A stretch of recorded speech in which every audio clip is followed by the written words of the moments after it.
एक एक एक रुपया करून बियाणं पेरलं, छोट्याशा लेकरासारखं त्याला जपलं, सोन्यासारखं पीक उगवलं, पण एका रात्रीत फत्याचं नव्हतं झालं. सोन्यासारखं लेकरासारखं जपलेलं पीक आज तुम्ही पहा सगळं वाहून गेलंय. सरकार या पोरांच्या तोंडाकडे बघा.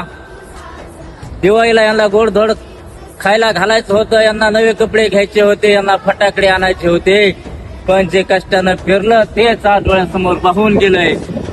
आता या पोरांना गोडधोड खायचं कसं आणि संसाराला हातभार लावायचा कसा, एका दिवसात माझ्या स्वप्नाचं सगळं स्वप्न वाहून गेलं आहे. हे फक्त पूर्ण नसून माझ्या शेतकऱ्याचं स्वप्न वाहून गेलेलं आहे.